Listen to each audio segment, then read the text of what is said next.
হাই friends, আজি আপোনাৰ Sunday হয়, সেইকাৰণে আমি আজি অলপমান মাৰ্কেটৰ ফালে ওলাই আহিছোঁ। আপোনালোকে দেখিছে এইখন আপোনাৰ মাছৰ বজাৰ হয় আজি ইয়াতে। তাৰ কাষতে আছে আপোনাৰ মুৰ্গীৰ, তাতে আপোনাৰ লোকেল, চালানী, ব্ৰইলাৰ আৰু এটা আপোনাৰ থলুৱা এটা মুৰ্গী পায়, যিটো আপোনাৰ বটা চৰাই বুলি কয়, সেইটোও পায়। কিন্তু সেইটো আপোনাৰ চালোঁ, দামটো হিচাপত মুৰ্গীটো মাংসটো বহুত কম হয়, সেইকাৰণে নানিলোঁ। লাষ্টত আপোনাৰ দেশী মুৰ্গী লৈ আহিলোঁ। এইজনে মই এই যিজনে ঘূৰি আছোঁ যে ফোন চোন লৈ, এইজনে মই হয়। ভিডিঅ'টো আপোনাৰ মোৰ লগৰজনে জাষ্ট ৰেকৰ্ড কৰি আনিছে, মই আপোনাৰ ভইচ অভাৰ দি আছোঁ এতিয়া।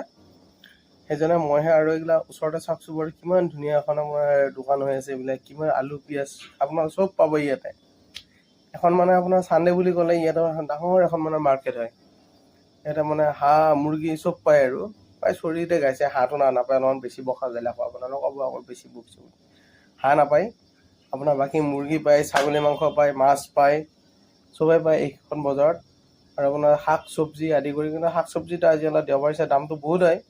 সেইকাৰণে আমি প্ৰায়ভাগ আমি শাক চব্জি নাখাওঁ। আজি সেইকাৰণে আমি আনিলোঁ দেশী মুৰ্গী। চাই লওক আপোনালোকে আজি ৰেচিপিটো।